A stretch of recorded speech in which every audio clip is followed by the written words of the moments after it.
नमस्कार। अजय चतुर्वेदी।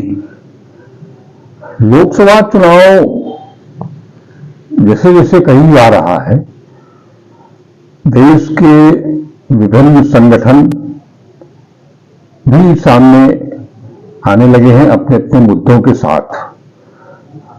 अभी जो ताजा हालात हैं उसमें आप सभी ने देखा कि किस तरह से उत्तर प्रदेश में पुलिस भर्ती परीक्षा पेपर लीक का मामला हो या आरओ परीक्षा को लेकर के युवा सामने आए, उन्होंने धरना प्रदर्शन किया, चाहे लखनऊ में किया हो या प्रयागराज में किया हो। उन्होंने अपनी पुरजोर तरीके से अपनी मांगें उठाई, सरकार को उनके आगे झुकना भी पड़ा और पुलिस परीक्षा निरस्त भी हो गई। इसमें काफी कुछ योगदान राहुल गांधी का भी रहा, क्योंकि जिस समय पुलिस भर्ती परीक्षा के पेपर लीक हुए थे तब वो उत्तर प्रदेश में अपनी न्याय यात्रा के साथ थे। इसी तरह से अब कुछ कामगार किसान अलग अपना मोर्चेबंदी किए हुए हैं देश भर में। ऐसे ही इसी कड़ी में महिलाओं ने भी, बेटियों ने भी, लड़कियों ने भी अपनी आवाज बुलंद करनी शुरू कर दी है। वो लड़कियां जो लगातार करीब एक दशक से अपने आप को असुरक्षित महसूस कर रही हैं, पीड़ित महसूस कर रही हैं, उन सभी ने मिलकर के अपने अधिकार के लिए एक महासम्मेलन का आयोजन करने का निश्चय किया है। ये महासम्मेलन रविवार को होगा प्रधानमंत्री नरेंद्र मोदी के संसदीय क्षेत्र में, और इस महासम्मेलन में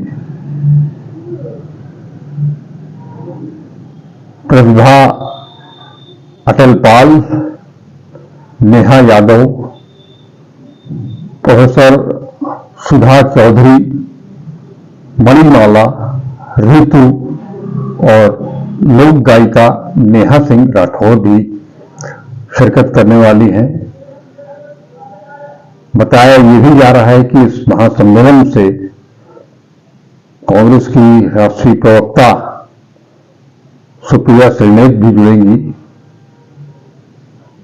माने कि ये एक तरह से कहा जाए कि ये एक बड़ा महासम्मेलन होगा। इस सम्मेलन को संबोधित करते हुए क्या कुछ होना है इस महासम्मेलन में, इसकी क्यों जरूरत पड़ी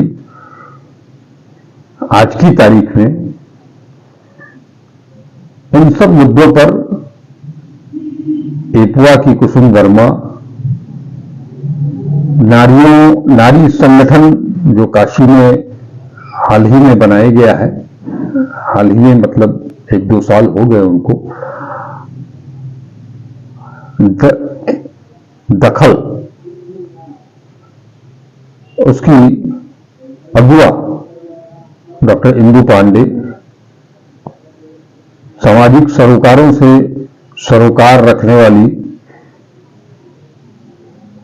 सामाजिक कार्यकर्ता जागृति राही, एक लंबी फौज है इन लोगों की। इन सब ने मिलकर के ये महासम्मेलन आयोजित किया है, महिला अधिकार महासम्मेलन। दरअसल बात करें तो ये जो महासम्मेलन आयोजित होने जा रहा है, इसके पीछे एक बड़ी सोच है महिलाओं की, लड़कियों की, बेटियों की, जो अपने अधिकार को हासिल करना चाहती हैं, अपने हक और हुकूक को हासिल करना चाहती हैं। नारी सशक्तिकरण की बात करती हैं। इन्हें केवल नारों से मतलब नहीं है, ये वास्तविकता में अपने हक और हुकूक को हासिल करना चाहती हैं। वो चाहे शिक्षा का अधिकार हो, न्याय का अधिकार हो, सुरक्षा का अधिकार हो, आबरू का अधिकार हो, हिस्सेदारी की बात हो, इन सभी मुद्दों पर वो लड़ने के लिए तैयार हैं। आप सभी को याद होगा, वो दखल संगठन इसमें शामिल है जिसने पिछले साल जब देश की गौरव पहलवान बेटियां आबरू बचाने के मुद्दे पर राष्ट्रीय कुश्ती महासंघ के तत्कालीन अध्यक्ष के खिलाफ दिल्ली के जंतर मंतर पर प्रदर्शन कर रही थी, धरना दे रही थी, तब इस दखल संगठन ने काशी में आवाज बुलंद की थी। सड़क पर उतरी थी ये लड़कियां, वो चाहे संपूर्णानंद संस्कृत स्टेडियम हो या गंगा का घाट हो, हर तरफ इन लोगों ने पोस्टर के जरिए एक प्रदर्शनी लगाई और एक जनमत जुटाया उन महिला पहलवानों के लिए, आवाज बुलंद की। यही नहीं, इनका प्रतिनिधिमंडल दिल्ली भी गया था। आप सब ने उस महिलाओं के प्रदर्शन, धरना, पोस्टर प्रदर्शनी, इन सभी वाक्यों को आपके अपने इसी चैनल पर देखा भी है। अब वो अपने हक की बात करने के लिए सड़क पर उतरने वाली हैं। इस संबंध में साझा संस्कृति मंच की ओर से जागृति राही का कहना है कि लोकसभा चुनाव हो या विधानसभा चुनाव, आज महिलाओं का बड़ा हिस्सा मजबूत मतदाता के बतौर उभर रहा है। महिलाएं अपने को सिर्फ उसे एक वोट के तौर पर ही नहीं, बल्कि अपने संवैधानिक अधिकार को हासिल करना चाहती हैं। ये संवैधानिक अधिकार की बात कर रही हैं और इसी कड़ी में उनका यह भी कहना है कि एक लंबे अरसे से महिलाएं राजनीति में आरक्षण की मांग कर रही थी, 33%। मौजूदा बीजेपी नीति सरकार ने, केंद्र सरकार ने इसकी घोषणा तो संसद में कर दी, बिल भी पारित हो गया, लेकिन ये इस आरक्षण का लाभ उन्हें 2024 में नहीं, 2029 में मिलेगा। ये जागृति राही इसे महिलाओं के साथ केवल छलावा करार देती हैं। वहीं महिला चेतना समिति की रणवीर सिंह का कहना है कि सरकार बेटी पढ़ाओ का नारा देती है, लेकिन लड़कियों के लिए मुफ्त शिक्षा की व्यवस्था के बदले समूची उच्च शिक्षा को इतना महंगा कर दिया गया है और शिक्षा के निजीकरण के कारण साधारण परिवार की लड़कियां गुणवत्तापूर्ण उच्च शिक्षा हासिल करने से वंचित हो रही हैं। उनके लिए एक दिवा स्वप्न सरीखा है। आज शहर हो या गांव, पढ़ी लिखी लड़कियां ठीक उसी तरह से बेरोजगारी का शिकार हैं जिस तरह से यहां की युवा हैं। कामकाजी महिलाएं कार्यस्थल पर लगातार शोषण झेल रही हैं। वहीं एपवा की कुसुम वर्मा का कहना है कि डबल इंजन की सरकार में महिलाएं सुरक्षित नहीं हैं। राष्ट्रीय अपराध रिकॉर्ड ब्यूरो के आंकड़े बताते हैं कि पूरे देश में और उत्तर प्रदेश में भी महिलाएं सुरक्षित नहीं हैं।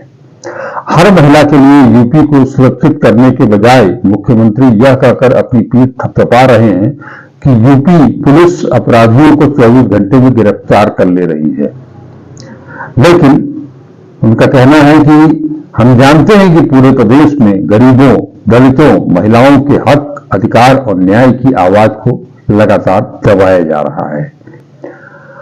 दखल संगठन से डॉक्टर इंदु का कहना है कि संविधान के मुताबिक हर व्यक्ति को जीने का अधिकार जरूर है, लेकिन आज साइबर ब्लैकमेलिंग, ऑनलाइन धमकी, trolling, mark video, cyber pornography आदि ऐसे मामले हैं जो महिलाओं की रक्षा के नाम पर महिलाओं के साथ हो रहे अन्याय को बढ़ावा दे रहे हैं। वर्तमान सरकार ट्रांसजेंडर और क्वियर समाज के हक, अधिकार, उनके अस्तित्व को लगातार नजरअंदाज कर रही है।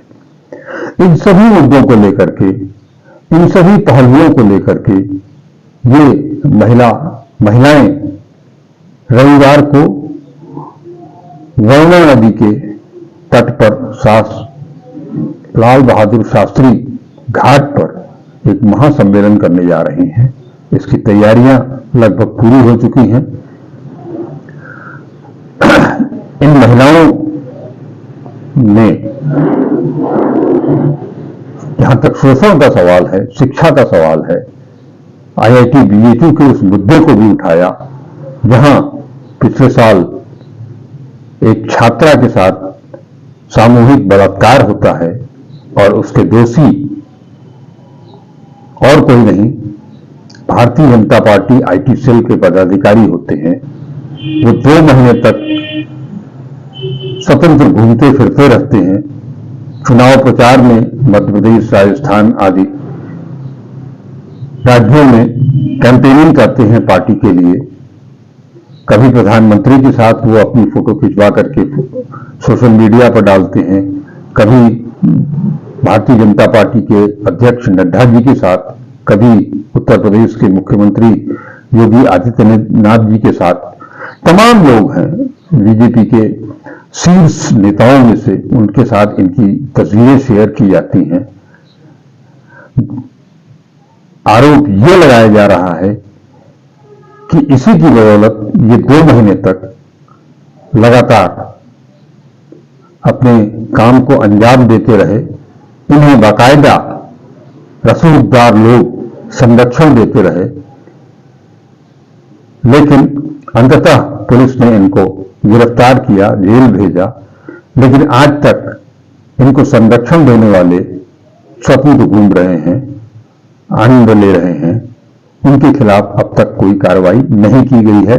इन महिलाओं की मांग उन लोगों की, उन सभी लोगों की, रसूखदार लोगों की जो इन दरिंदों को संरक्षण दे रहे थे, उनके खिलाफ सख्त कार्रवाई की भी मांग करती हैं। ऐसे में ये महासम्मेलन निश्चित तौर पर, जैसा कि कुसुम वर्मा बताती हैं कि वो सम्मेलन में वो तमाम मुद्दों पर चर्चा करेंगी जो बाहर से आई हुई विदुषियां होंगी, राजनीतिक कार्यकर्ता होंगी, वो सभी अपने मतों को, अपने मत जाहिर करेंगी और ये भी इस चुनाव में कदम से कदम मिला करके आगे लड़ेंगी। इसका जज्बा अभी से दिखने लगा है। पिछले काफी दिनों से ये तरह तरह से अपने मुद्दों के साथ संघर्ष कर रही हैं, ठीक उसी तरह से जैसे बिहार में तेजस्वी यादव कर रहे हैं, उत्तर प्रदेश में अखिलेश यादव कर रहे हैं और पूरे देश में भारत जोड़ो न्याय यात्रा के मार्फत राहुल गांधी कर रहे हैं। मैं बस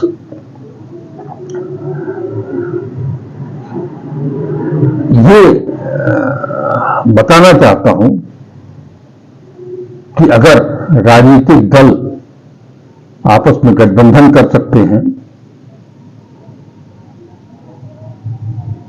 केंद्रीय सत्ता को चुनौती देने के लिए एकजुट हो सकते हैं, केंद्रीय सत्ता की एजेंसियों के मार्फत डराने, धमकाने, प्रलोभन देने के बावजूद वो अडिग हैं, एक मत हैं, एकजुट हैं कि वो हर तरफ से अब भारतीय लोकतंत्र को, भारतीय संविधान को बचाने के लिए वो अब की बार कहीं बिखरने वाले नहीं हैं। जिस प्रकार से बिहार के मुख्यमंत्री नीतीश कुमार हों, उत्तर प्रदेश में, पश्चिमी उत्तर प्रदेश से रालोद के जयंत चौधरी हों, ऐसे लोगों से किनारा कस करके बाकी सारे लोग जिस तरह से एकजुट हुए हों, चाहे उत्तर प्रदेश हो, बिहार हो, झारखंड हो, पंजाब हो, हरियाणा हो, दिल्ली हो, महाराष्ट्र हो, पश्चिम बंगाल हो, तमिलनाडु हो, केरल हो, ठीक उसी तरह तर्ज पर इन बड़े राजनीतिज्ञों की तरह ये महिलाएं भी कमर कस चुकी हैं अपने आत्मसम्मान के लिए, अपने हक के लिए, अपने हुकूक के लिए। अब कल क्या होता है, कल रविवार है, कल ही इनका सम्मेलन है, महासम्मेलन। कल क्या होता है, क्या प्रस्ताव पारित होता है, उन पर सबकी नजर टिकी हुई है। और निश्चित तौर पर लोकतंत्र के हिमायती, संविधान के रक्षक जितने भी हैं, वो सभी ये चाहते हैं कि किसी न किसी तरह से ये भी एकजुट होकर के अपनी आवाज को बुलंद करें और इस 2024 के लोकसभा चुनाव में अपनी भूमिका को पूरी मुस्तैदी के साथ, शिद्दत के साथ पेश करें, ताकि आने वाले समय में इन लड़कियों का, महिलाओं का अधिकार कोई छीन न सके, इनकी आजादी कोई छीन न सके, इनके खिलाफ कोई अनर्गल प्रलाप न कर सके, इनकी हिम्मत को कोई तोड़ न सके।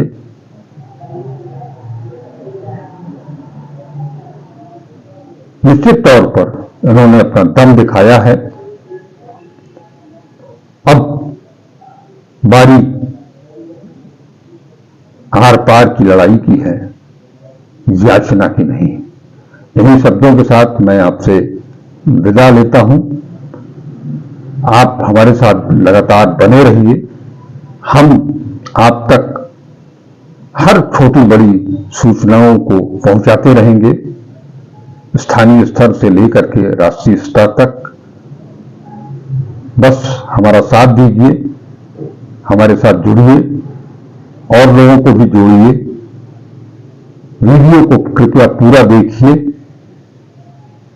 अच्छा लगे लाइक कीजिए, कमेंट कीजिए, ज्यादा से ज्यादा शेयर कीजिए और अभी तक अगर चैनल को सब्सक्राइब नहीं किया है तो उसे सब्सक्राइब करें। नमस्कार, अजय चतुर्वेदी।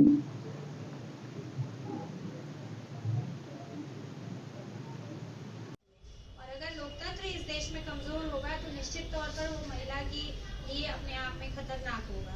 जो चुनाव की राजनीति है उसमें अभी भी महिलाओं के लिए बहुत मुश्किल है